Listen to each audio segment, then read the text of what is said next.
மலையை தகர்த்து ரூபாய் 500 கோடியில் ஜெகன்மோகன் கட்டிய அரண்மனை வீடியோ. ஆந்திர மாநிலம் விசாகப்பட்டினத்தில் அமைந்துள்ள ருஷிகொண்டா மலையின் பெரும்பகுதியை இடித்து தகர்த்து முன்னாள் முதல்வர் ஜெகன்மோகன் ரெட்டி அதில் 500 கோடி மதிப்பில் அரண்மனை கட்டியிருப்பது தற்போது வெளிச்சத்துக்கு வந்துள்ளது. இந்த அரண்மனை தான் தற்போது ஆந்திர அரசியலில் புயலை கிளப்பியிருக்கிறது.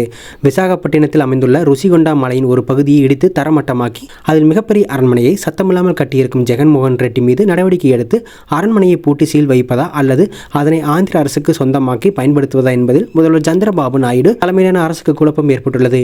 அரண்மனையை வெளியிலிருந்து பார்ப்பதற்கு மெய்மறந்து போகும் வகையில் இருக்கும் நிலையில் உள்கட்டமைப்பை தங்கத்தால் இழைத்து செய்யப்பட்டிருப்பதாகவும் ருஷிகொண்டா மலையை தகர்த்து 10 ஏக்கர் பரப்பளவில் இந்த அரண்மனை 4 பகுதிகளை கொண்ட கட்டடங்களாக அமைக்கப்பட்டுள்ளதாகவும் வீடியோ மூலம் தெரிய வந்துள்ளது.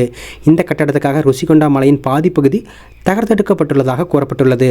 இந்த அரண்மனையை கட்டமைப்புகளை பார்க்கும்பொழுது இது முன்னாள் முதல்வர் ஜெகன்மோகன் ரெட்டியின் முதல்வர் அலுவலகம் மற்றும் அதிகாரப்பூர்வ இல்லமாக பயன்படுத்தப்பட்டிருக்கலாம் என்ற தகவல் தெரிவிக்கின்றன.